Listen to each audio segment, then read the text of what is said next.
नमस्कार, मैं दीपक शर्मा और मेरे यूट्यूब मंच पर आपका स्वागत।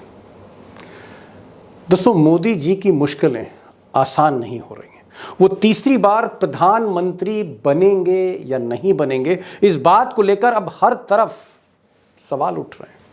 और उसकी वजह यह है कि तीसरे चरण के मतदान के खत्म होने के बाद, यानी आप कह सकते हैं कि आधे से ज्यादा सीटों पर वोटिंग खत्म होने के बाद जो ट्रेंड आ रहे हैं, जो फीडबैक आ रही है, उससे साफ हो रहा है, धीरे धीरे साफ हो रहा है कि पिछली बार 2019 में बीजेपी को जो 303 सीटें मिली थी, उस मार्क से, जी हाँ, उस संख्या से बीजेपी काफी नीचे उतर रही। यानी पिछली बार अगर 303 थी, तो इस बार मोदी जी तीसरे फेज के बाद जो ताजा ट्रेंड है, फीडबैक है, 303 से नीचे उतरते हुए 250 सीट पर आ रहे हैं। यानी आज की तारीख में मोदी जी को, बीजेपी को 50 से ज्यादा सीटों का नुकसान हो रहा है।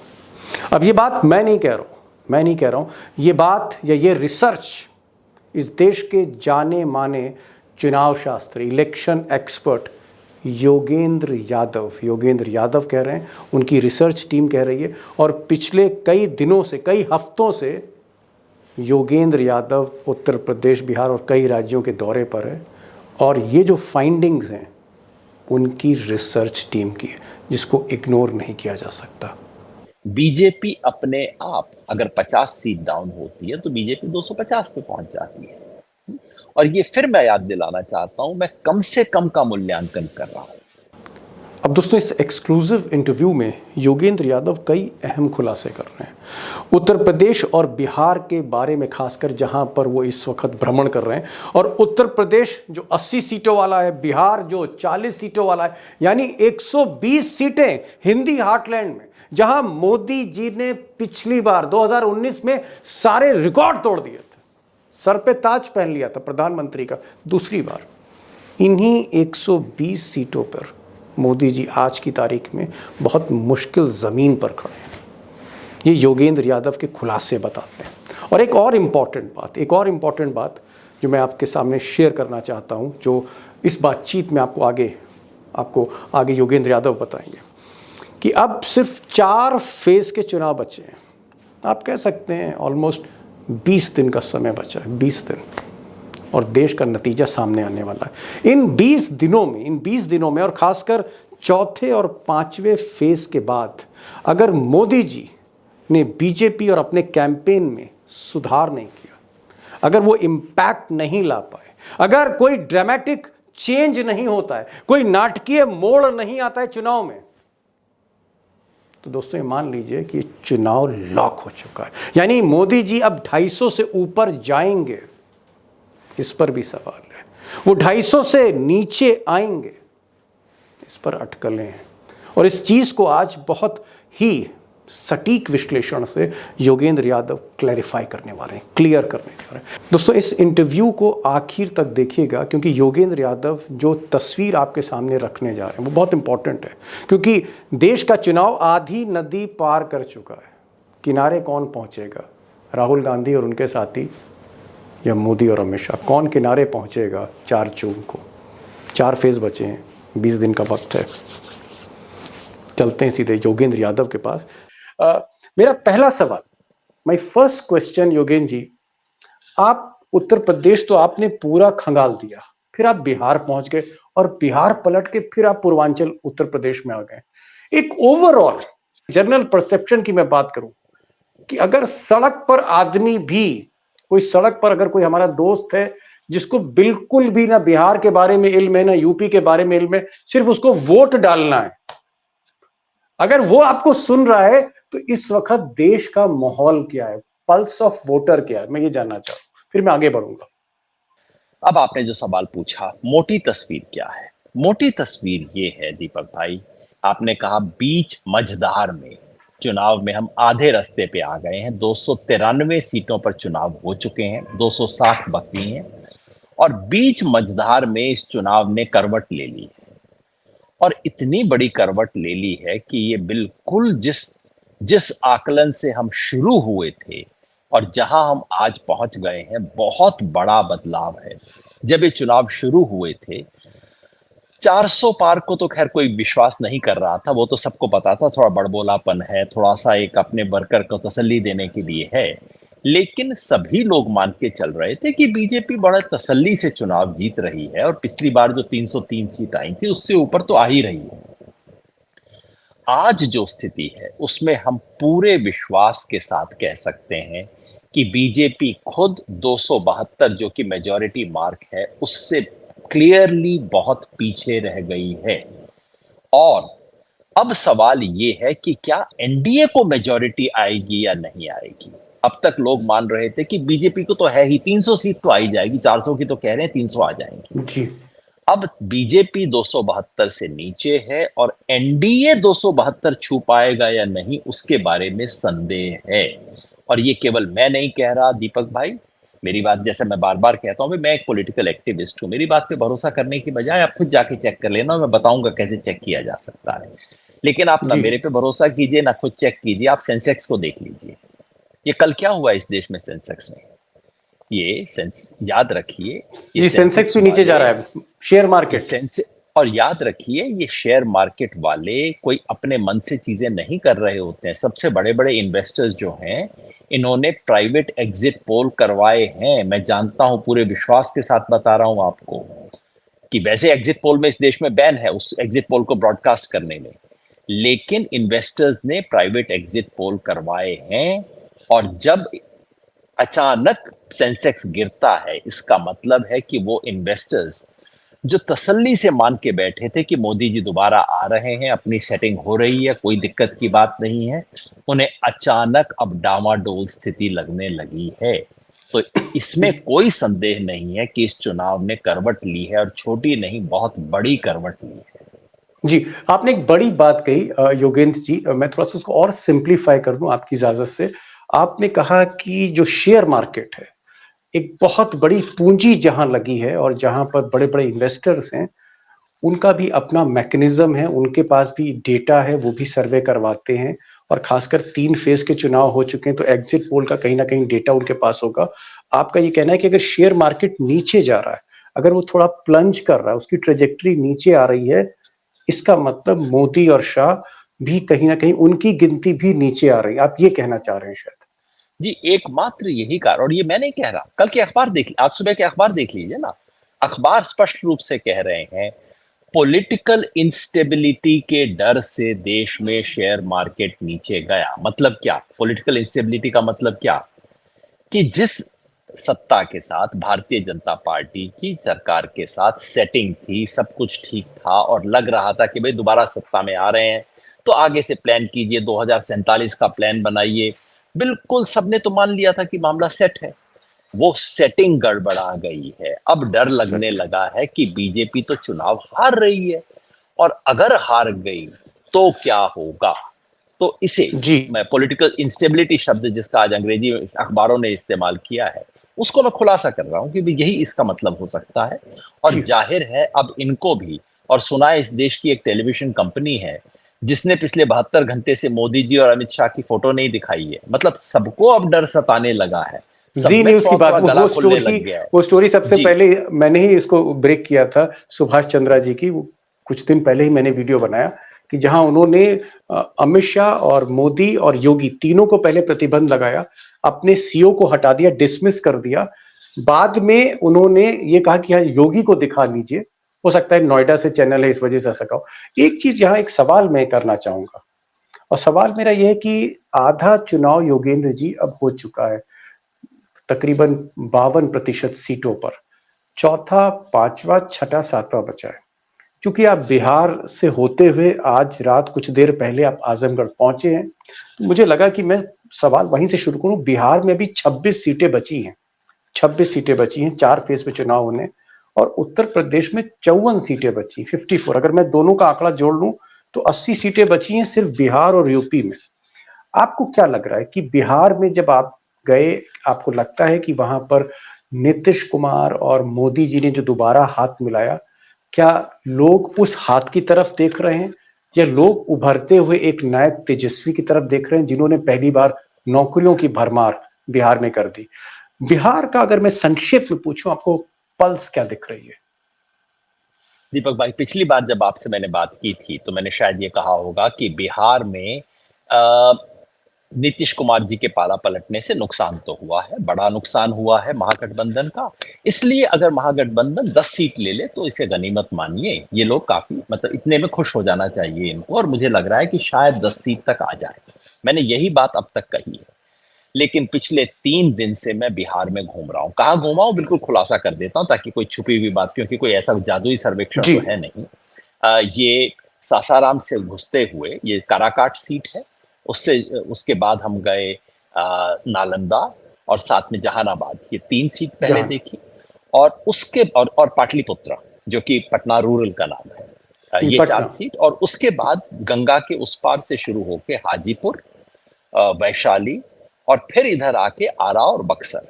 मोटे तौर आरा पे और ये सारा बक्सर। बिहार का पश्चिमी इलाका कहलाएगा, जिसे मोटे तौर पे सांस्कृतिक रूप से ये भोजपुर का इलाका है, अ, जी। बिहार का। इसमें वही किया जो हमने उत्तर प्रदेश में किया था, घूम घूम के हर जगह पे रुक के गांव में गए। 5-6 साथी जी। थे, 6 दिशाओं में चले गए, लोगों से बात की, वापस आके पूछा, और एक चीज पे बारीक निगाह रखी कि हर वोटर से पूछा पिछली बार किसे वोट दिया था, पिछली बार का मतलब 2019 में, और इस बार किसे वोट दे रहे हैं। और जो बदलाव की थोड़ी सी भी बात करता था उसको लेंस में रख के देखते थे, क्योंकि अधिकांश वोटर आपको वही मिलते हैं। पिछली बार भी बीजेपी को दिया था, इस बार भी बीजेपी को देंगे, पिछली बार भी राजद के साथ हमेशा थे, इस बार भी रहेंगे, ऐसे जी। आपको मिलते हैं। बदलाव पे निगाह रखते हैं। अब मैं आपको आंकड़े दे रहा हूं। हम 187 ऐसे वोटर से मिले जिन्होंने कहा था कि पिछली बार मैंने बीजेपी या उसके सहयोगियों को वोट दिया था। उनमें से 63 ने ये कहा कि लेकिन इस बार कतई नहीं दूंगा। सिर्फ जिसने पक्का कहा उसको माना हमने, जो अनिश्चित था सबको साइड में रख दिया। जिसका मतलब है एग्जैक्टली 1/3। 188 में से 187 में से 63, एग्जैक्टली 1/3 वोटर ने ये बात कही। जहां तक राजद और कांग्रेस के वोटर का मामला है, या उस गठबंधन के वोटर का मामला है, उनका केवल एक वोटर मिला जिसने कहा कि नहीं, मैंने इनको वोट दिया था लेकिन इस बार बीजेपी की तरफ जाऊंगा। और वो भी क्यों? क्योंकि उसने जिस विधायक को वोट दिया था, जिस नेता को वोट दिया था, वो नेता खुद कांग्रेस छोड़ के बीजेपी में शामिल हो जी। गया, और उसने कहा भैया मैं तो उसके साथ ही जाऊंगा। मतलब कि आरजेडी और महागठबंधन के वोट जो आज से 5 साल पहले थे उसमें कोई गिरावट नहीं है। और उसमें थे भी गिरावट उनके नहीं। पास बहुत कम, उनके पास केवल 30% वोट थे उस समय। जी। लेकिन एनडीए के वोटर में हमने 1/3 गिरावट देखी। वन एक थर्ड तिहाई गिरावट देखी जी, 1/3। जी। अब जी। 1/3 का आंकड़ा हमें भी चौंकाता है, मुझे भी यहाँ चौंकाता है।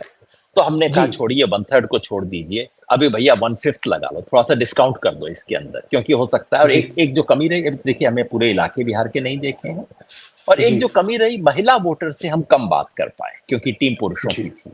तो सब देखते हुए हमने कहा मतलब थोड़ा आप ये डिस्काउंट मान के लगाओ। चल रहे हैं कि 20% वोट जो है वो कहीं ना कहीं आपको दिख रहा है पिछले बार की तुलना में कम हो रहा है। हाँ, दिखा तो हमें हर 3 में से एक वोटर छोड़ के जाते हुए, लेकिन हमने कहा कि नहीं, आप ऐसा मान लीजिए कि हर 5 में से एक छोड़ के जा रहा है बीजेपी को। और छोड़ के कहाँ जा रहा है? मोटे तौर पे महागठबंधन के पास जा रहा है, वहां कोई तीसरा विकल्प है ही नहीं, है ना? जी।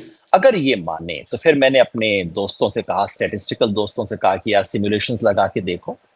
अगर 2019 के वोटर में बीजेपी का 1/5 वोट कम हो जाए, यानी कि 11% कम हो जाए, और उसका अधिकांश, पूरा का पूरा नहीं, 11% में 9.5% आप उठा के इसको दे दो, महागठबंधन जो आज का है, जी। तो क्या होगा? परिणाम पता है क्या है? जी। 22 सीट आएंगी एनडीए को, और 18 ओहो। सीट आती हैं इंडिया अलायंस को। तो यानी जो मैं आप अब कह तक रहे हैं कह रहा योगेन था। जी, आपने तो बड़ी खबर बताई। आप कह रहे हैं कि 40 में से 39 सीटें पिछली बार पूरी झाड़ू लगा दी थी मोदी जी ने नीतीश कुमार के साथ मिलकर। 39 सीट्स आई थी 40 में, 39-40 में। अब आप कह रहे हैं कि वो 39 सीटें ऑलमोस्ट 22 पे आ रही हैं। जी, इससे ज्यादा तो मैं देख ही नहीं पा रहा हूं। जैसा मैंने कहा, ये सब डिस्काउंट लगाने के बाद है। और मैंने अपने दोस्तों से थोड़ा सा कहा कि हंस के कि चलो एक बार 1/3 भी लगा के तो देखो क्या होता है, मान लीजिए वो हो जाए।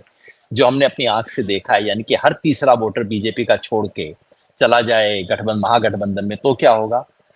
तो सकुचाते हुए मेरे दोस्त ने कहा कि सर फिर तो केवल 4 सीट एनडीए को आएंगी 40 में से। मैं ऐसा कह नहीं रहा हूं, मैं थी जी जबरदस्त बातें कहना, सिर्फ मैं आपको जिक्र कर रहा हूं कि ये 3 में से 1 यदि हो जाए, क्योंकि क्या होता है कि जब वोट गिरने शुरू होते हैं, शुरू में कुछ वोट गिरते हैं, आपकी सीटें नहीं गिरती क्योंकि बीजेपी के पास काफी मार्जिन है। लेकिन जब नजदीक आ जाती हैं तो फिर 1-1 प्रतिशत वोट से 4-4 5-5 सीटें गिरनी शुरू हो जाती हैं। तो जी। अगर ये हो जाए कि 3 में से 1 वोटर बीजेपी को छोड़ के और इंडिया गठबंधन में चला जाए, महागठबंधन में, तब तो बिल्कुल उलट जाएगा। लेकिन हम उसकी बात नहीं करते, वो बहुत जी ज्यादा है, अभी नहीं, लेकिन अगर अतिशयोक्ति आप होगी। कह मैं रहे हैं कि समझता हूँ अगर इसमें संभल के रहना अ, चाहिए। योगिन जी, अगर आप बिहार का जो सिनेरियो दे रहे हैं उसमें अगर 39 से 22 आ रही है, अगर हम उत्तर प्रदेश की बात करें, बिहार में जो आपने देखा, बिहार में जो आपका फाइंडिंग्स थी आपकी टीम की, क्या आपको वो तस्वीर उत्तर प्रदेश में भी रिफ्लेक्ट हो रही है? क्योंकि आप तो उत्तर प्रदेश से ही बिहार गए, अब फिर आप उत्तर प्रदेश लौट रहे हैं। उत्तर जी। प्रदेश की अ, कहानी क्या है? उत्तर प्रदेश में मैंने मोटे तौर पे यही बात कही थी कि उत्तर प्रदेश में भी हर तीसरा वोटर हमें तो जाता हुआ दिखाई दिया, लेकिन आप एक तीसरा ना माने। अंतर सिर्फ ये था, बिहार में बीजेपी के पास 23% का फासला था, बीजेपी को 53% वोट था और इंडिया गठबंधन को केवल लगभग 30% वोट था। बहुत बड़ा फासला था। उत्तर प्रदेश में फासला कम था। उत्तर प्रदेश में बीजेपी को 51% वोट था और उस वक्त एसपी बीएसपी को 38% वोट था, 13% का फासला था। तो उत्तर प्रदेश में तो जैसे ही फासला कम होना शुरू होता है, वैसे ही बीजेपी की सीटें गिरनी शुरू हो जाएंगी। लेकिन उत्तर प्रदेश में बीजेपी ऑलरेडी 16 सीट लूज कर चुकी थी, केवल 64 सीट पे, है ना? तो इसलिए उत्तर प्रदेश में मैं अभी भी कंजर्वेटिव होके केवल इतना कहूंगा कि कम से कम 10 सीट का नुकसान उत्तर प्रदेश में निश्चित हो रहा है। इसमें कोई संदेह नहीं, क्योंकि हमने पुनः किया है और इसीलिए वापस मैं पूर्वी उत्तर प्रदेश में आया हूँ एक बार फिर देखने के लिए। पिछली बार मैंने आपको कहा था कि भैया पूर्वी उत्तर प्रदेश में नहीं जा पाया हूँ, बिल्कुल जो छोर है, बनारस तक तो गए, लेकिन बनारस के आगे वाला जो इलाका है वो नहीं देखा। उसको भी देखने आया हूँ। लेकिन इतना अभी भी विश्वास से हम कह सकते हैं कि 62-64 के ऊपर जाने वाले दावे तो एकदम कोरी कल्पना है। 62 जी सीट रिटेन करना बीजेपी के लिए टेढ़ी खीर है, लगभग नामुमकिन है। और वो कम से कम 10 सीट लूज कर रही है बीजेपी उत्तर प्रदेश में, जो बहुत बड़ी मतलब पिछली खबर है। बार बीजेपी ने 62 लिए थे, 62 प्लस 2 था। जी 62 से अगर 10 सीट कमाती है तो आप कह रहे हैं 50-52 पे बीजेपी जी। अटक रही है उत्तर प्रदेश में। सच योगेन बात जी। यह है कि अगर फिर मैं अपने आंकड़ों को विश्वास करूं, जैसा कि मैं बिहार के बारे में कह रहा हूं, अगर 3 में से 1 जा रहे हैं, तब तो बीजेपी उतर के 40 पे आ जाएगी। लेकिन फिर ऐसी चीजों में हमेशा मैं थोड़ा कंजर्वेटिव रहता हूं। और एक दूसरी बात यह है कि हम जैसे व्यक्ति जो राजनीतिक कार्यकर्ता है, उनमें कभी कभी ये एक टेंडेंसी होती है कि अपने पक्ष की बात को ज्यादा सुन लेना। तो मैं उसको भी डिस्काउंट करके रखना चाहता हूं। इसलिए मैं कह रहा हूं कि 50-52 फिलहाल मानिए, जरा और रिपोर्ट करेंगे और देखेंगे और बात में बताऊंगा। एक एक इंपॉर्टेंट सवाल यहाँ पर आपने कहा कि बिहार में ऑलमोस्ट मोदी जी की ताकत आधी हो रही है, वो 39 से 22 पे आ रहे हैं। और अगर आप उत्तर प्रदेश देखें तो आप उत्तर प्रदेश में कह रहे हैं कि 62 से 52 10 सीटों का नुकसान है। यानी कुल मिला के तो मुझे 30 सीट का नुकसान सिर्फ बिहार और उत्तर प्रदेश पे दिख रहा है, 30 सीट्स। यानी अगर जी 303 पे थे और 303 में अगर आप 30 माइनस कर दिए तो 270 पे, 273 पे आ जाते हैं। इसमें यहाँ एक पर एक छोटा चीज मैं संशोधन कहूंगा। आपको करना पड़ेगा, क्योंकि ये 30 सीट का नुकसान केवल बीजेपी का नहीं है। बिहार में हम जानते हैं कि सबसे एनडीए बड़ा का। नुकसान जेडीयू को होगा। जेडी। सबसे ज्यादा नुकसान, क्योंकि जेडीयू की छवि इतनी खराब हो गई है। खुद नीतीश कुमार के नालंदा में एक दो व्यक्तियों ने कहा, जो उनको वोट दे रहे थे और दे रहे हैं, उन्होंने कहा भाई वो आदमी अब रिटायर हो चुका है, देखो अब उसे रिटायर हो जाना चाहिए, और रिटायर होते वक्त उसकी तौहीन हो, हम ये नहीं चाहते, इसलिए नालंदा में हम उसको वोट दे देंगे। तमाम लोगों ने अब कहा कि अब नीतीश कुमार, बिहार में तो एक खास मुहावरा भी होता है ना बोलने का, अब नीतीश फिनिश जी हो गए, अब नीतीश नहीं बचे, खत्म हो गए अब राजनीति से। तो नीतीश जी कुमार का सितारा तो वाकई डूब गया है। ऐसा नहीं है कि मोदी के प्रशंसक समाप्त हो गए हैं, लेकिन जो सामान्य सवाल है एमपी काम करता है या नहीं, 5 साल में शक्ल दिखाई या नहीं, कुछ काम विकास का हुआ कि नहीं, महंगाई, बेरोजगारी, ये तमाम सवाल उठने लगे हैं। बिहार में जी छुट्टा जानवर की समस्या उतनी बड़ी समस्या नहीं है, लेकिन जी। बाकी तमाम सवाल उठ रहे हैं और उसके चलते बीजेपी के पास कोई जवाब नहीं है। न यहाँ इस मोड़ पर जहाँ पर चुनाव की आधी नदी पार हो चुकी है, यहाँ पर एक सवाल बड़ा वाजिब है और वो सवाल ये है कि आधा चुनाव पार करने के बाद क्या आपको लगता है कि बाकी के जो फेजेस बचे हैं, 4th, 5th, 6th, 7th, क्या ये बाकी के फेजेस में मोदी जी अ, सीटों में कुछ इजाफा कर सकते हैं, सिचुएशन में कुछ बदलाव कर सकते हैं, अपनी स्थिति में सुधार कर सकते हैं, या आपको लगता है कि इलेक्शन लॉक हो गया है, लोगों का मन जो है बन चुका है, अब इसको पलटना मुश्किल है? आपको क्या लगता है कि it will be very difficult कि अब इस सिचुएशन को ब्रेक किया जाए? क्या ये जो लॉक हो चुका है चुनाव, अगर लॉक हुआ है तो, क्योंकि आधा चुनाव हो चुका है, क्या लोगों के मन को बदला जा सकता है अभी? मोदी और शाह के पास अब विकल्प क्या है? देखिए, इसमें कोई शक नहीं है कि नरेंद्र मोदी जी पूरी कोशिश करेंगे। इतना तो उनको श्रेय देना चाहिए कि जब तक मैच पूरा नहीं हो जाता तब तक वो मैदान नहीं छोड़ते हैं। अपने तरीके से उनकी कोशिशें मुझे पसंद नहीं आती, क्योंकि कोशिश में वो तमाम ऐसी चीज़ें करते हैं जो मेरी नज़र में बिल्कुल बेजा हरकतें हैं। देश का प्रधानमंत्री इस तरह के बयान दे, मुझे तो बिल्कुल कबूल नहीं है। और सिर्फ बयानों में ही नहीं, तमाम तरह की दूसरी हरकतें भी होंगी। हमने देखा उत्तर प्रदेश में संभल वगैरह से जो खबर आई, वो बहुत अच्छी खबर नहीं जी है। तो हर तरह की तिकड़म इस्तेमाल होगी, सब कुछ कोशिश की जाएगी, आखिरी दिन तक मोदी जी और अमित शाह हर तरह का हर संभव कोशिश करेंगे। कम से कम ये विपक्ष की दूसरी पार्टियों और उसमें फ़र्क है, क्योंकि पिछली बार 2019 में तो लगा था जैसे कांग्रेस ने आधे रास्ते में तो हथियार डाल दिए थे, छोड़ दिया था कि मैं अब तो हार गया, अब क्या करें, बालाकोट के सामने हम क्या कर सकते हैं। मोदी जी ये नहीं करेंगे, आखिरी मिनट तक लड़ाई करेंगे।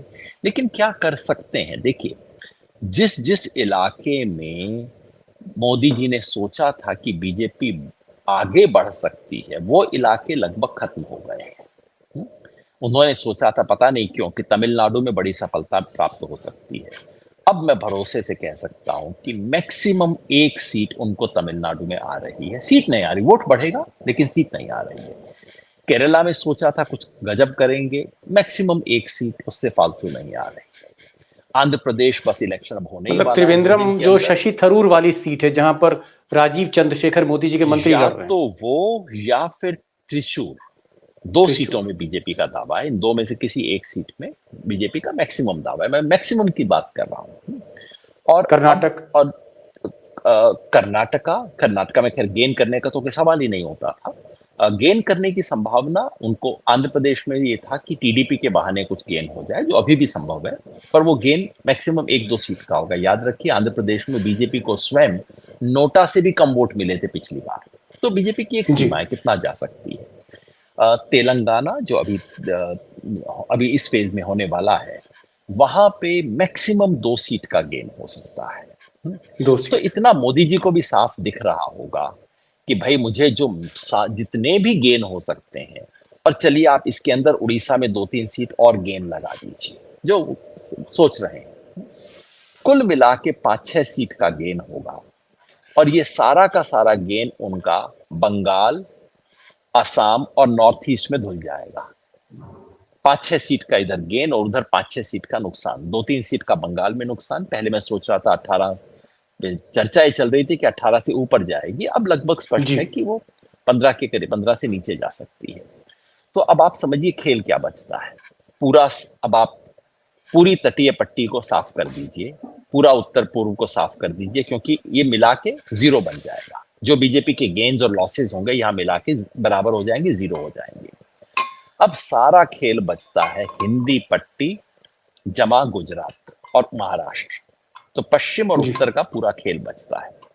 और कर्नाटका, माफ कीजिए, कर्नाटका को। अब इसका सिंपल गणित कर लीजिए। कर्नाटका, कम से कम 10 सीट का नुकसान है बीजेपी को, कम से कम की मैं बात कर रहा हूं। 10 सीट। कम से कम, कि देखिए बीजेपी के पास 25 है इस वक्त। जी हाँ। 28 में से 25 सीट बीजेपी के पास है, 2 उनके वर्तमान एलआई के पास है, 27। तो बच गई कितनी? एक। कांग्रेस के पास केवल एक सीट है। जी हाँ, और कांग्रेस डीके शिव कम कुमार से के कम भाई वाली सीट। ये कम से कम 11 सीट इस बार कांग्रेस लेके आ रही है, इसमें तो कोई संदेह ही नहीं हो सकता। मैं बिल्कुल कम से कम की बात कर रहा हूं। नंबर एक, अब गिनते जाइए। 10 सीट कर्नाटका, बाकी सबको हमने जीरो कर दिया प्लस माइनस को, अब सिर्फ माइनस गिनते जाइए। 10 सीट कर्नाटका, कम से कम 15 सीट का नुकसान महाराष्ट्र में, जिनमें महाराष्ट्र। से 5 का नुकसान होगा बीजेपी को, 10 का नुकसान उनके एलाइज को होगा। एलाइज की हालत बड़ी खराब है। अजीत पवार और जी। शिंदे की हालत बेहद खराब है, जनता उनको स्वीकार करने को तैयार नहीं है। तो हो गया 25, जिसमें से 10 एलाइज का नुकसान है। कम से कम 10 सीट का नुकसान राजस्थान और गुजरात में। गुजरात को मैंने इसलिए जोड़ दिया कि राजस्थान में अगर एक आधे की कमी रह गई, दो की कमी रह गई, तो दो तो गुजरात से पूरे हो जाएंगे, ज्यादा नहीं होंगे। राजस्थान और गुजरात को करके कम से कम 10 सीट का नुकसान वहां है, तो हो गए 35। फिर हरियाणा, दिल्ली, मध्य प्रदेश, छत्तीसगढ़, हिमाचल, सारों को और उत्तराखंड, सब में मिला के मैं केवल 10 सीट का नुकसान कम से कम कह रहा हूं बीजेपी को।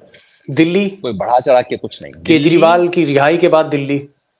और बढ़ सकता है, अगर बढ़ेगा तो मैं आपको फिर आके रिपोर्ट दूंगा। फिलहाल मैं कह रहा हूं हरियाणा, दिल्ली, मध्य प्रदेश, छत्तीसगढ़, हिमाचल प्रदेश, उत्तराखंड, सबको मिला के खुचरा 10 सीट का नुकसान है, कम से कम 10 बीजेपी सीट को।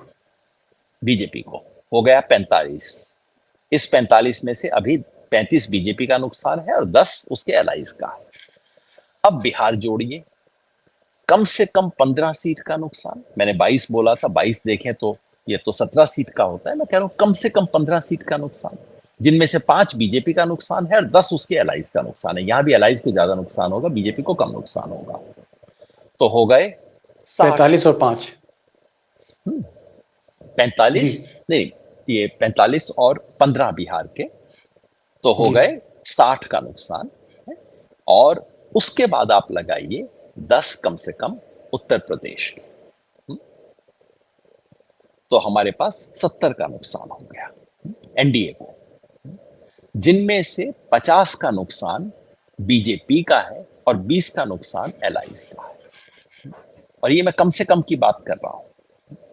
कम से कम की गिनती भी हम करें तो हम यहां पहुंचते हैं। अब ऐसी स्थिति में आप अगर 70 माइनस कर देते हैं एलाइज को, एनडीए को, तो 353 थे, 353 से वो आ जाते हैं 280 पे। मतलब कि अलायंस को मेजॉरिटी मिलेगी या नहीं, वो अब किनारे पे आ गया है। बीजेपी अपने आप अगर 50 सीट डाउन होती है तो बीजेपी 250 पे पहुंच जाती है। और ये फिर मैं याद दिलाना चाहता हूं, मैं कम से कम का मूल्यांकन कर रहा हूं। जी। अगर जो जमीन से रिपोर्ट आ रही है उसको माने तो कर्नाटका में कम से कम 15 सीट का नुकसान है। जमीन से रिपोर्ट आ रही है कि ये महाराष्ट्र में कम से कम 20 सीट का नुकसान हो रहा है। मगर मैं, जैसे मैंने कहा, मैं बिल्कुल कम से कम मान के चल रहा हूं। तो कम से कम भी देखें तो अभी हम दो ब्रॉड निष्कर्ष निकाल सकते हैं। बीजेपी 272 से नीचे पहुंच चुकी है, अगर आने वाले चरणों में कुछ ड्रामेटिक चेंज ना हुआ तो। और एनडीए इस वक्त मेजॉरिटी लेने के बिल्कुल किनारे पे, लाले, उसको मेजॉरिटी के लाले पड़े हुए हैं। और जी। ये बात प्रधानमंत्री को आप और मेरे से कहीं बेहतर पता है। आप और मैं तो कयास लगा रहे हैं, उनकी टेबल पे एग्जिट पोल के आंकड़े पड़े होंगे। और प्रधानमंत्री को हमसे बेहतर ये बात पता है, और ये बात शेयर मार्केट के इन्वेस्टर्स को पता है। बड़ी बड़ी कंपनियां प्राइवेट एग्जिट पोल्स करवा रही हैं इस देश में। आपको और मुझे बाद में पता लगता है, टेलीविजन चैनल्स को बाद में पता लगता है, पॉलिटिशियन को भी बाद में पता लगता है, सबसे पहले फॉरेन इन्वेस्टर्स को पता लगता है। और वहां जी। का मिजाज आप देख लीजिए, वहां से बदलाव शुरू हो रहा है। इसका मतलब योगेंद्र जी आप कह रहे हैं 250 इस वक्त आज की तारीख में, जब 3 फेज हो चुके हैं, तकरीबन आधी सीटों पर चुनाव हो चुका है, आप कह रहे हैं कि बीजेपी 250 सीट पर खड़ी है। अब अगर मोदी जी की जो, आप कह सकते हैं, जो ट्रेजेक्टरी है जीतने की, अगर वो ज्यादा ऊपर नहीं जाती, मोदी जी परफॉर्म अच्छा नहीं करते, कोई चमत्कार नहीं करते, तो आपको लगता है ये 250 से 245 240 भी स्कोर हो सकता है? देखिए ये सब तो केवल कयास लगा रहे हैं ना हम। एक ब्रॉड रेंज देख रहे हैं। ब्रॉड रेंज ये है, जब मैं 250 कहता हूँ, जाहिर है 240 भी हो सकता है और जाहिर है 260 भी हो सकता है ना? इतना प्रिसाइज़ मैंने पहले एक मिसाल ज़रूर दिया होगा कि हम तो क्या कर रहे हैं, हम तो खाली माथे पे हाथ रख के देख रहे हैं कि भई बुखार है और बहुत तेज़ है। अब एग्ज़ैक्टली 102.5 है या 102.9 है, ये तो जानने की विधा इस वक़्त हमारे पास नहीं है। वो तो कोई अच्छा एग्ज़िट पोल करके ही बता सकता है।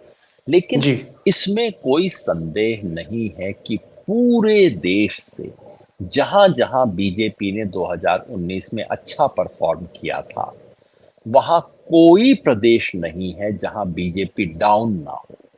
अगर बीजेपी अप है तो केवल वहीं जहां बीजेपी का 2019 में परफॉर्मेंस कमजोर था।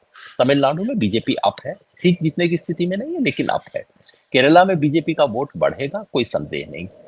तमिल तेलंगाना में बीजेपी का वोट बढ़ेगा, आंध्र प्रदेश में वोट बढ़ेगा। लेकिन जहां जहां बीजेपी डोमिनेंट थी, वहां सब जगह बीजेपी डाउन जा रही है, इसमें कोई संदेह नहीं हो सकता। कोई संदेह।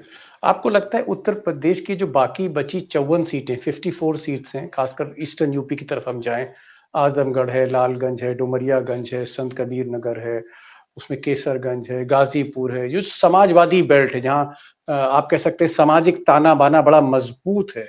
आप उसको लोहिया बेल्ट कह सकते हैं, आप उसको मायावती सपा बसपा की बेल्ट कह सकते हैं, और पिछली बार भी वहां अच्छी परफॉर्मेंस थी। आपको लगता है कि जो मतलब the best of Modi had been finished in UP, yet the best has yet to come.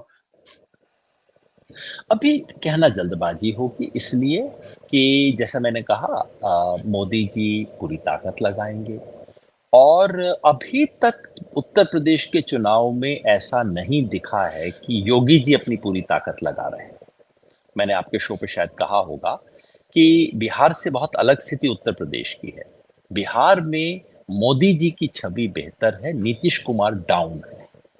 Uttar Pradesh में योगी जी की छवि मोदी जी से बेहतर है और जमीन पे अभी तक ये इम्प्रेशन नहीं मिला है कि योगी जी जान लगा के चुनाव लड़ रहे जान लग हैं। अगर कुछ होता है, दिल्ली और तो लखनऊ इसका में मतलब फोन क्या पे माने, बात होती है। योगेन जी, इसका मतलब ये माने कि 4 जून के बाद, ये वही बात तो नहीं जो ठाकुर लोग कह रहे हैं, राजपूत लोग कह रहे हैं कि 4 जून के बाद अगर मोदी जी बहुमत से आए तो उनका पहला टारगेट योगी आदित्यनाथ होगा। जिस तरह से वसुंधरा राजे या शिवराज सिंह चौहान या रमन सिंह या येदुरप्पा इनको किनारे किया, इसी तरह से मोदी जी योगी को किनारे कर देंगे। और अगर ये मोदी बात जी आप उत्तर मतलब प्रदेश की सड़कों पे सुन सकते हैं, हालांकि ये होगा या नहीं होगा उसका बेहतर उत्तर पत्रकार दे सकते हैं जो कि एक खास राजनीतिक गलियारों में घूमते हैं। मैं तो जी घूमता नहीं तो मेरे को उतना आइडिया नहीं है इन चीज़ों का, लेकिन सड़क पे ये बात बहुत बहुत कॉमनली कही जा रही है, बहुत लोग ये बात को कह रहे हैं। तो आप उस सवाल के संदर्भ में इसका महत्व ये है कि अगर आने वाले दिनों में योगी जी उत्तर प्रदेश के मुख्यमंत्री अपनी पूरी प्रतिष्ठा, जान, ऊर्जा और अपनी तमाम तिकड़म उस पे लगा दें, तो हो सकता है उनकी स्थिति थोड़ी-सी सुधरे। लेकिन साथ ही में याद रखिए ये बेल्ट है जहाँ आपने ठीक बताया सामाजिक न्याय की बेल्ट है। इस वक़्त बीएसपी सपा के साथ नहीं है और बीएसपी में पिछले 5-7 दिन में जो हुआ है, जी उससे तो बिल्कुल स्पष्ट है कि बहन जी ने एक तरह से हथियार डाल दिए हैं। क्योंकि सरेंडर पार्टी कर की दिया। तरफ से एक जो कोशिश हुई कि भाई बीजेपी के साथ थोड़ा जम के मुकाबला किया जाए, 5 अच्छी स्पीच क्या दी कि बेचारे को उतार के रख दिया। तो अब आकाश आनंद। बीएसपी के वोटर को मैसेज ये जाता है कि भाई बहन जी तो गंभीर है नहीं चुनाव के बारे में। तो क्या ऐसे में बीएसपी का वोटर सपा की तरफ जाएगा, जो सबसे कठिन काम है उसके लिए। बीएसपी के वोटर के लिए कांग्रेस की तरफ आना आसान है, बीएसपी के वोटर के लिए सपा के पास जाना काफी कठिन है। अगर वो जी होता है और खास तौर पे इस बेल्ट में जहां सपा बसपा मिल जाए तो बहुत बड़ी फोर्स बनते हैं। अगर वैसा होता है तो चुनाव उससे भी ज्यादा एक तरफ तो बीजेपी को डैमेज जितना मैं कह रहा हूं उससे भी ज्यादा हो सकता है। और दूसरा ये कि देखिए अब तक बीजेपी को ले दे के इस इंप्रेशन का सहारा था कि भाई 400 पार। अब देखिए ना जयंत जैसे लोग इसी चक्कर में गए क्योंकि वो भी उस प्रचार का शिकार हो गए। उन्हें भी जयंत लगता था कि चौधरी। 400 पार कुछ हो रहा है तो है ना ऐसा कुछ होने वाला है। अ, अगर ये अगर जनता तक ये मैसेज चला गया कि भाई बीजेपी तो गई तो फिर जब एक बार चलो चलो की मुद्रा हो जाती है, तब बड़ी तेजी से सीट गिरने शुरू होती हैं, वोट गिरने शुरू होते और हैं। साइड। तो दोनों तरह की संभावनाएं हैं, अभी हमें आंख खोल के देखना चाहिए।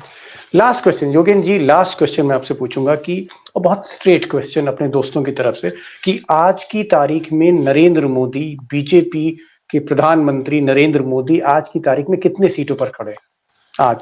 पूरे देश का मूल्यांकन करें तो मैं समझता हूं कहीं 250 के करीब खड़े हैं। 250। और इसी का एक सप्लीमेंट्री क्वेश्चन, क्या आने वाले फेजेस में ये संख्या आपको बढ़ती हुई दिख रही है, जिस तरह का माहौल आप देख रहे हैं? बहुत कठिन होगा इसको बदलना, इसको पलटना, इसे बढ़ाना। और मैं समझता हूं अगर ऑपोजिशन थोड़ा जम के मेहनत करे तो इसे घटाना आसान है, इसे बढ़ाना कहीं ज्यादा मुश्किल है। देखिए, सच बात यह है कि अब तक चुनाव ऑपोजिशन से ज्यादा जनता ने लड़ा है। अब जी अगर ऑपोजिशन भी थोड़ा और जान लगा दे, ऑपोजिशन के लीडर्स में भी कुछ ज्यादा उत्साह और आत्मविश्वास बना आए, तो स्थिति और बिगड़ सकती है बीजेपी के लिए। जी, बड़ी बात योगेन जी, बड़ी बात आपने कही। आपने कहा कि आज की तारीख में जो आप पूरे हिंदुस्तान भर को देख रहे हैं, दौरा कर रहे हैं, आपने कहा कि मोदी जी 250 पर खड़े हैं और बड़ा मुश्किल है कि बाकी के 4 फेज़ों में इस गिनती को बढ़ाना। मोदी जी के लिए गिनती को बढ़ाना मुश्किल है बनस्पत अपोजिशन अगर मेहनत करे तो इस गिनती को घटाया जा सकता है, 250 से कम हो सकती है। ये आज आपका स्टेटमेंट है। चौथे फेज़ के बाद मैं ज़रूर अपने दोस्तों की तरफ से बल्कि मैं अभी इनवाइट कर रहा हूँ आपको कि आप चौथे फेज़ के बाद भी हमारे साथ शेयर करें, क्योंकि फेज़ टू फेज़ जो एनालिसिस आपकी है, एक आप कह सकते हैं कि हमको एक एक पिक्चर क्लियर होती हुई दिख रही है कि मोदी का जो रथ है किस तरफ बढ़ रहा है। वो जो विजय रथ है कहीं रुक रहा है बीच में, वो लखनऊ में ही रुक जाएगा या वो पाटलिपुत्र पटना में रुक जाएगा या उसको महाराष्ट्र रोक लेगा या वो दक्षिण में रुक जाएगा या उस महाराष्ट्र की जगह बंगाल में कहीं ना कहीं मोदी जी को ज्यादा मुसीबतों का सामना करना पड़ेगा। एक जो पिक्चर आपने दी, मुझे लगता है कि एक मोटा मोटा आज आपने ये कहा कि बहुत मुश्किल में मोदी हैं और धीरे धीरे जो उनकी ट्रेजेक्टरी है विक्ट्री की वो नीचे आती हुई दिख रही है, नीचे जा रही है। ऊपर जाना, आधी नदी जब वो पार कर रहे हैं, मुश्किल है। योगेन जी, मैं किन लफ्जों में आपका शुक्रिया अदा करूं। और आप आजमगढ़ पहुंचे और आजमगढ़ से आपने पहला फोन मुझे लगाया और आप मेरे दोस्तों से अपनी राय रखना चाहते थे उनके सामने। बस मैं ये कहूंगा कि आप हमारे प्रोग्राम्स में आते रहें और जो आपकी पारखी आंखें हैं, जिस तरह से आप चीज़ों को आसानी से समझाते हैं, गणित के साथ भी, सेफोलॉजी के साथ भी, बहुत बहुत शुक्रिया।